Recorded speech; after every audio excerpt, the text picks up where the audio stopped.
Hola a todos. Gracias por participar en nuestra nueva forma de transmitir la catequesis. Les agradecemos su colaboración. Como sabemos, en el nivel 1 vamos con el tema 13, que tiene el nombre de El Espíritu Santo en el reino y en el exilio. Vamos a recordar un poco lo que hablábamos en el tema anterior, que era sobre el Espíritu Santo en el Antiguo Testamento y especialmente en las teofanías y en la ley. En esta ocasión vamos a hablar de dos épocas importantes que sucedió en Israel, que es la época de los reinados y la época del exilio.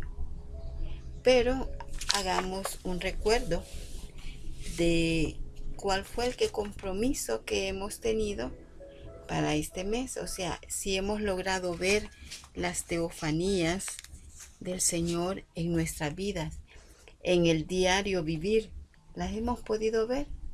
Revisemos un poco nuestro compromiso, qué tanto lo logramos hacer.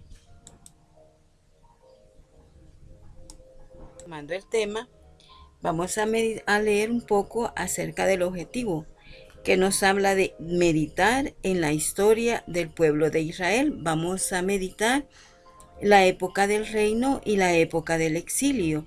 ¿Para qué vamos a meditar o a pensar en eso?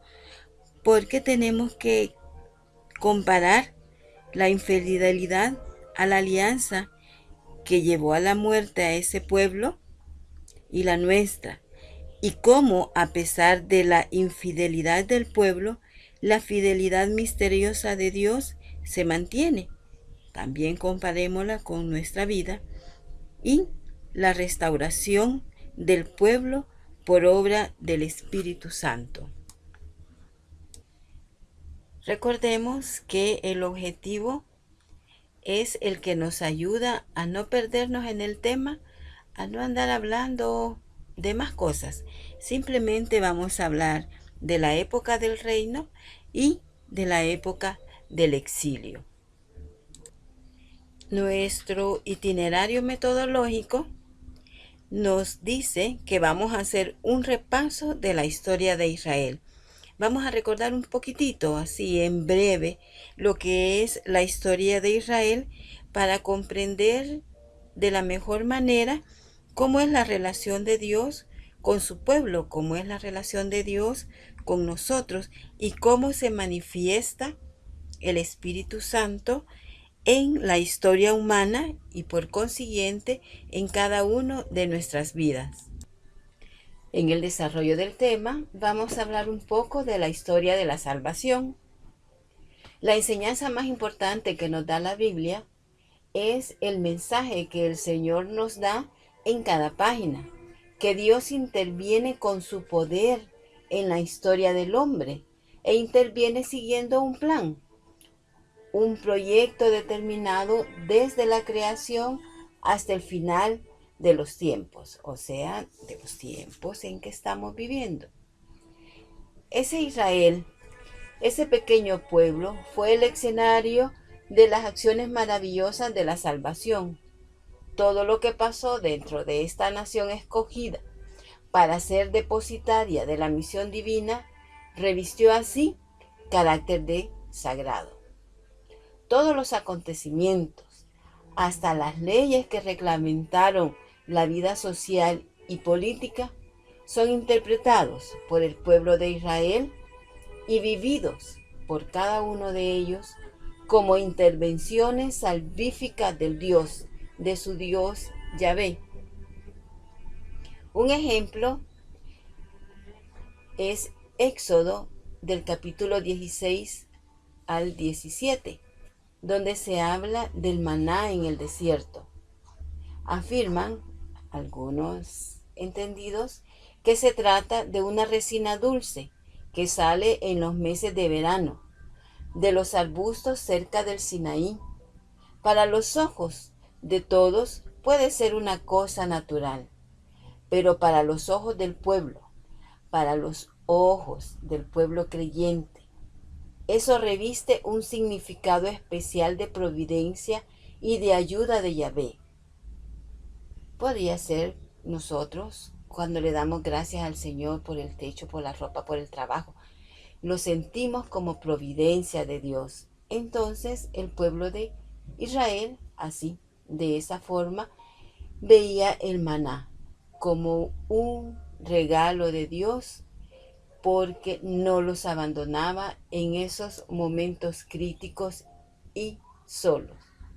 Ese pequeño pueblo es el escenario de acciones maravillosas de salvación, de cosas sagradas, que depende de cada uno de nosotros si lo traemos a la actualidad, si lo vamos a considerar obra de Dios o buena suerte o porque yo soy bueno y sé cómo hacer las cosas. Como sabemos perfectamente, Dios desde el principio ha querido la salvación de todos los hombres.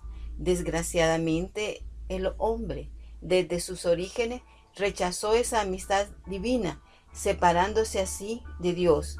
Lo podemos leer en Génesis 3, del 4 al 7. Podemos leer esa enemistad, ¿verdad? Que pusieron ellos y nosotros seguimos poniendo a Dios.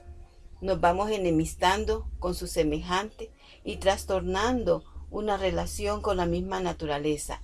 A pesar de esto, Dios nunca abandonó a la humanidad caída en el pecado.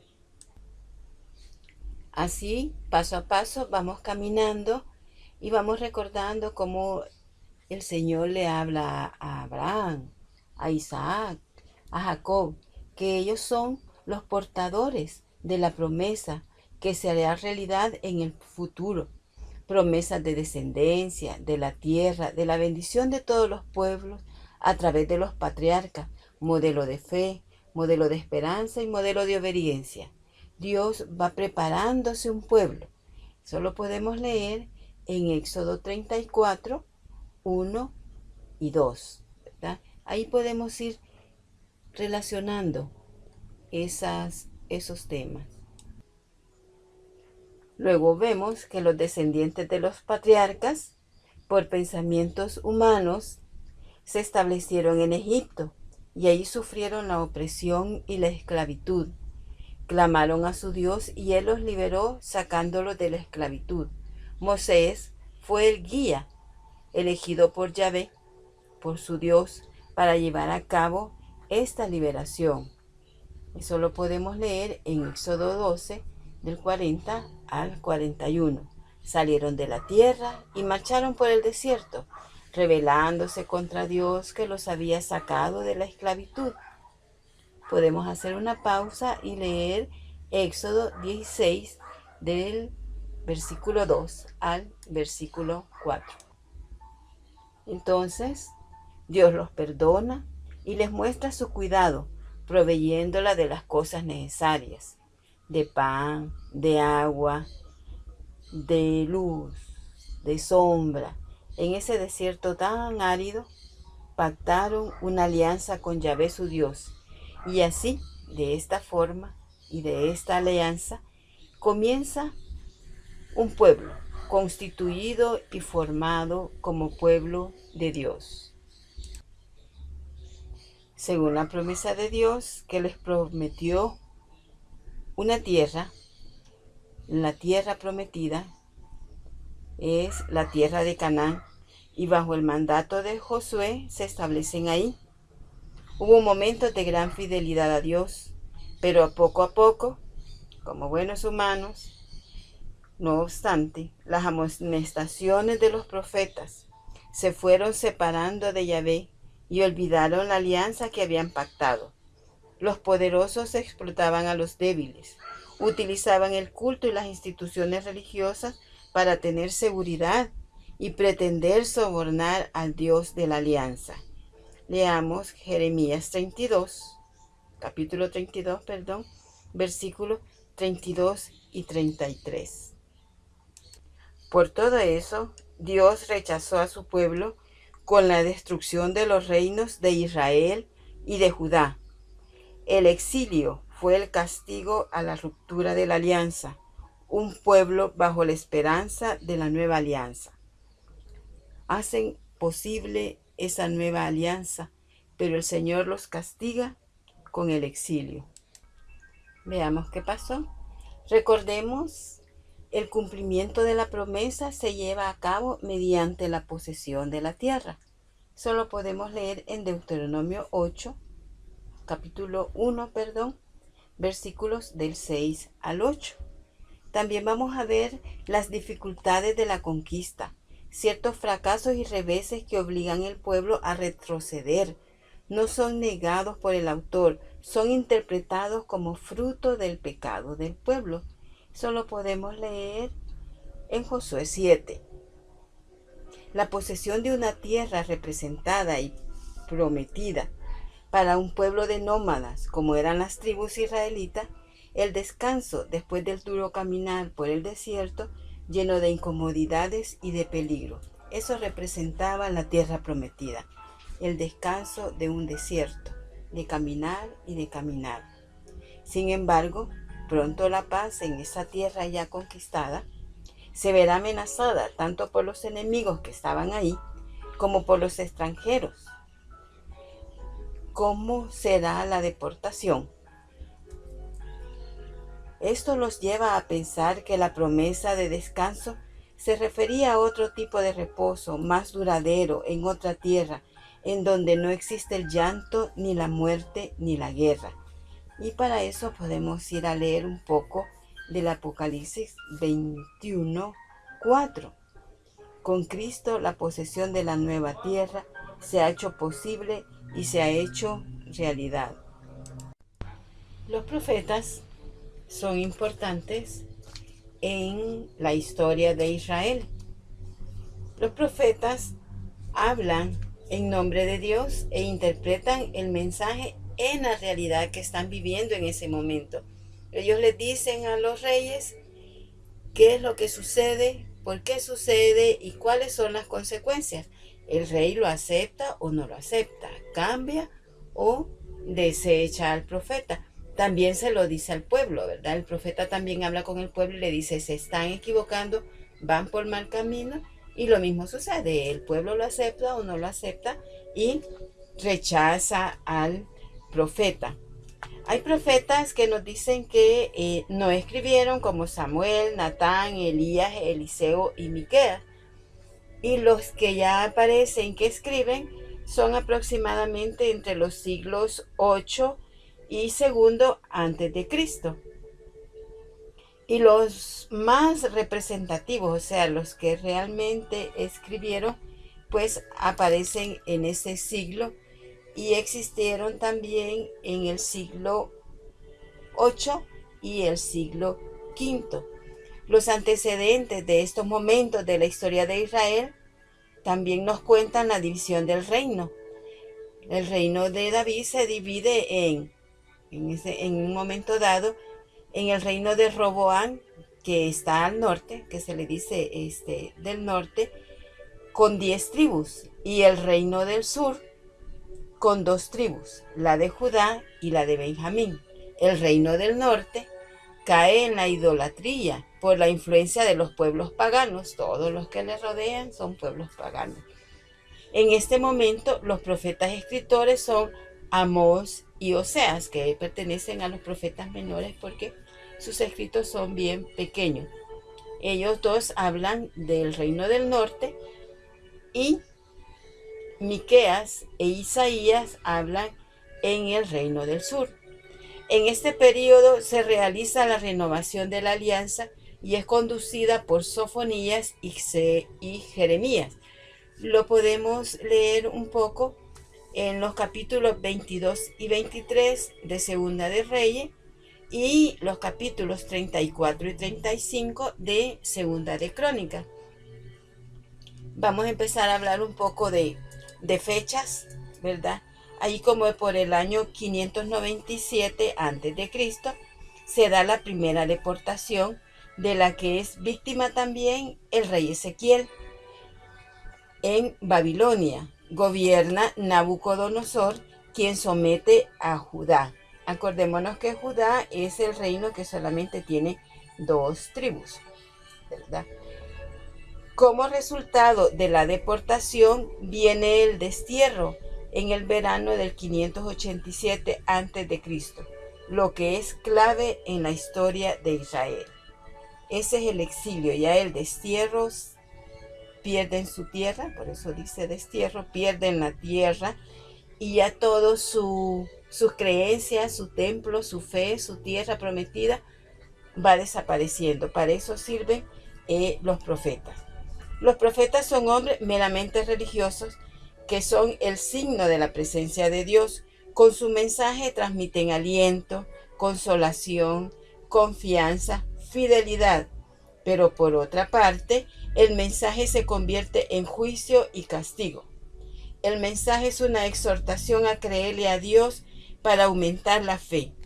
El profeta juzga los acontecimientos a la luz de la revelación de Dios, restaurando la dignidad del hombre ante el mundo y ante Dios. El profeta es el medio a través del cual Dios manifiesta su intervención en la historia de la salvación, pues él, el profeta, es el único capaz de cambiar los corazones de los hombres. Acordemos, el profeta en estos momentos es el mensajero de Dios. Esto quiere decir que cuando los hombres abandonan a Dios, son presa fácil de la esclavitud y del destierro, por lo que el pueblo clama la presencia de Dios a través de los profetas. Además de todo esto, los profetas son los encargados de preparar el camino del Señor, anunciando la venida del Mesías para lograr la instauración del reino de Dios definitivo. Hoy, en nuestro tiempo, todos somos profetas al recibir el bautismo. Recibimos el don del Espíritu Santo para ser testigos, transmisores, intérpretes de los hechos de la vida y la historia, aplicando la palabra de Dios en nuestras circunstancias concretas de la vida. Reflexionemos realmente si hoy somos profetas, porque hemos recibido el bautismo. Si somos profetas, porque hemos recibido el don del Espíritu Santo. Realmente somos testigos, somos transmisores, somos intérpretes de los hechos de la vida y la historia, y aplicamos la palabra de Dios en nuestras circunstancias concretas de la vida. Esa es una parte que tenemos que reflexionar mucho más en estos momentos que estamos pasando a nivel mundial. Si aplicamos la palabra de Dios en nuestras circunstancias concretas de la vida, ¿tenemos miedo? No tenemos a Dios. ¿Tenemos esperanza? Sí creemos en Dios, porque Él es el que nos da la esperanza. No es tener miedo. El que tiene miedo, pues no cree en Dios. Volvemos a la historia de Israel. Allá por el año 587 a.C., es un año clave en la historia del pueblo de Dios, del pueblo de Israel, con la entrada de Nabucodonosor en Ciudad Santa, con el derrumbamiento de las murallas de Jerusalén y la destrucción del templo, termina una etapa muy importante en la historia de Israel, porque toda su fe, recordemos en los temas anteriores del año pasado y el antepasado, cuando veíamos qué tan grande era para los judíos que le destruyeran el templo, que era ahí, para ellos estaba Dios. Entonces para eso van a servir después en adelante los profetas que le van dando esperanza. El desastre es de tales dimensiones que podría haber significado la destrucción plena de Israel como pueblo, el final de su esperanza. Ninguna catástrofe de la historia ha significado tanto. Sin embargo, para el futuro de un pueblo como esta destrucción y el destierro que le siguió. El destierro es lo más duro para ellos. Se sienten solos, abandonados, desposeídos. El destierro de los judíos a Babilonia, van caminando, ¿verdad? A Babilonia, se escalona en 3 etapas que coinciden con otras tantas rebeliones contra Nabucodonosor. En el año 597, Nabucodonosor deportó a Joaquín y lo llevó cautivo. A la madre del rey, a sus eunucos, a los grandes de la tierra, a todos los hombres de armas, a los carpinteros y herreros. Es una medida prudencial para impedir la rebelión. Unos cuantos pues se van quedando. En el año 587, después de la toma y destrucción de Jerusalén, Nabuzaردán, jefe de la guardia, llevó cautivo a los que habían quedado en la ciudad, de los que se rindieron al rey de Babilonia, y el resto de la gente fueron fuera de algunos pobres que dejó como viñadores y labradores. Todo eso lo podemos encontrar en Segunda de Reyes, capítulo 25, versículos 11 y 12. Un año más tarde, o sea, en el 582, hay una tercera deportación, probablemente como represalia por la muerte de Jodolías, el gobernador puesto por Nabucodonosor en Judá. Entonces vemos las 3 partes, ¿verdad? La primera, se llevan al rey con la madre, los hombres de armas, los carpinteros y los herreros. En la segunda, se va la gente pues, cautivos que quedan en la ciudad y los que se rinden. Y por último, quedan todos los demás poquitos, la tercera por todo por el castigo de haber matado a Godolías, el gobernador que él había puesto sobre Judá. Al matarlo, elimina completamente a toda la población. Hablar del destierro es hablar del exilio. La destrucción del Jerusalén con el exilio constituye humanamente hablando el fin de Israel. Todas sus seguridades se han venido abajo. El trono de David ha sido deshecho. El templo, morada de Yahvé, incendiado. Jerusalén, la ciudad santa, ha sido destruida. El pueblo se hace preguntas. ¿Qué se ha hecho de la justicia de Dios? El pueblo ha perdido la fe y está perdiendo la esperanza. ¿Dónde están las promesas de Yahvé? Andan diciendo, se han secado nuestros huesos, ha fallado nuestra esperanza, estamos perdidos. Israel está sintiendo en toda su crudeza el silencio de Dios. Podemos leer Ezequiel capítulo 37, versículo 11. La crisis está justificada. El momento histórico es de una trascendencia inmensa. Es el fin de una época, cuando todo lo anterior falla y aún no se ve con claridad el esplendor del futuro. Lo admirable es, sin embargo, que cuando todo parecía perdido, de la misma crisis surge más pujante aún la fe de Israel. El destierro se muestra así como una prueba dolorosa que purifica la fe del pueblo. Aquello que tenía que haber sido el fin se convierte en los planes de Dios, en una maravillosa renovación, en un nuevo y mejor principio.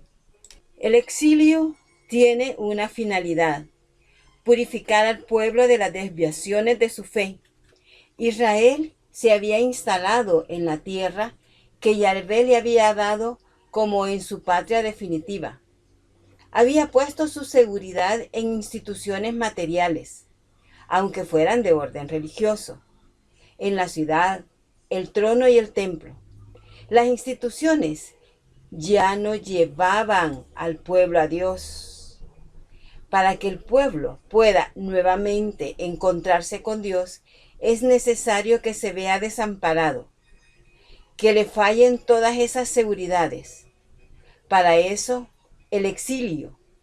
¿En qué tierra, ciudad trono y templo se hunden. Junto a este aspecto del juicio, los profetas descubren al pueblo un sentido positivo de salvación. Con motivo del exilio, en efecto, el pueblo reflexiona sobre su pasado y esta reflexión le lleva a adquirir conciencia de su propio pecado, el reconocimiento, aceptación y confesión del mismo. Este es el primer paso hacia la conversión, porque hemos pecado contra Yahvé nuestro Dios y nosotros, nuestros padres, desde nuestra juventud hasta el día de hoy, y hemos desoído la palabra de Yahvé nuestro Dios. Podemos leer Jeremías 3:25 y pensar y reflexionar estas palabras que allá, en la época de Jeremías, en un suceso, él escribió en ese exilio. Pensemos y ubiquémonos nosotros, traigámoslo hacia acá, hacia nuestra época. Yahvé da el primer paso en busca del exiliado para restablecer la alianza contra él. De esta manera, gracias a la conversión del pueblo, movido por Yahvé, el exilio se convierte en un nuevo comienzo más glorioso aún que el antiguo. El orden antiguo ha muerto y la presencia de Yahvé es garantía que el exilio desembocará en una nueva vida. Será una nueva creación, como una nueva resurrección de entre los muertos.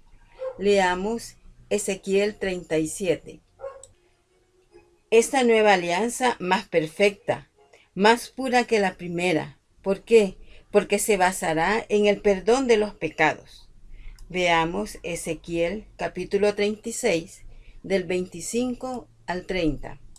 De esta manera, el exilio, que humanamente tenía que haber significado el fin, se convierte, por obra de Yahvé, en un nuevo comienzo, más glorioso que los anteriores, en una maravillosa salvación.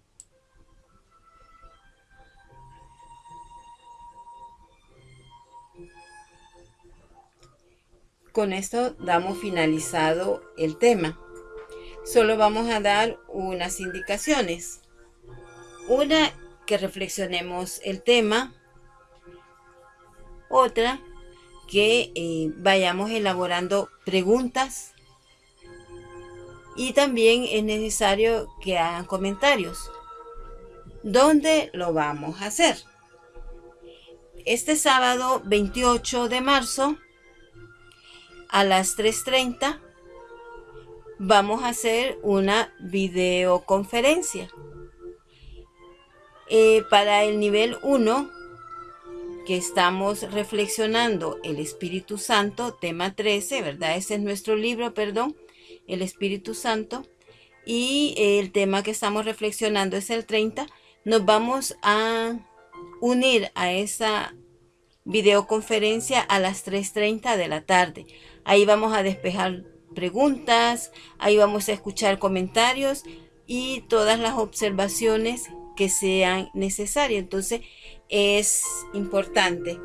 ¿Cómo lo vamos a hacer? Pues contacten, vean su WhatsApp, contacten a su jefe de sector o de su sector, les van a dar las indicaciones y unos minutos antes se les va a dar una referencia, ¿verdad? Así que cualquier cosa, pues comuniquémonos a través del WhatsApp, por favor. Feliz día.